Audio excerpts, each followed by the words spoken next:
السلام علیکم ورحمۃ اللہ وبرکاتہ۔ نحمدہ ونصلی ونسلم علی رسول الکریم۔ کفن کی 5 سنتیں۔ سنت نمبر 1، میت کو سفید کپڑے میں کفن دیا جائے۔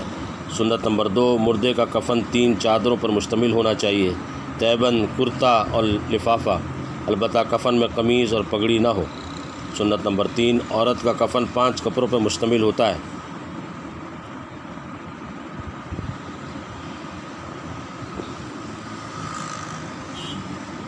عورت کا کفن 5 کپڑوں پر مشتمل ہونا چاہیے، تیبند، کرتا، اوڑھنی یعنی سر بندن، چادر اور لفافہ۔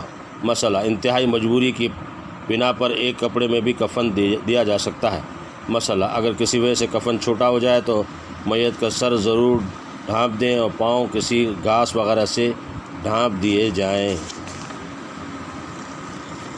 سنت نمبر 4، حالت احرام میں فوت ہونے والے کو احرام کی 2 چادروں میں ہی کفن دیا جائے۔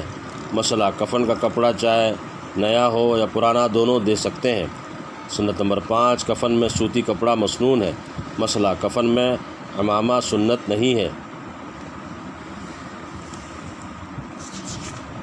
اللہ سبحانہ وتعالیٰ ان باتوں پہ عمل کی توفیق نصیب فرمائے، اس وقت کے آنے سے پہلے اس کی تیاری کی توفیق نصیب فرمائے۔ آمین آمین آمین۔ وآخر دعوانا الحمدللہ رب العالمین۔ والسلام علیکم ورحمۃ اللہ وبرکاتہ۔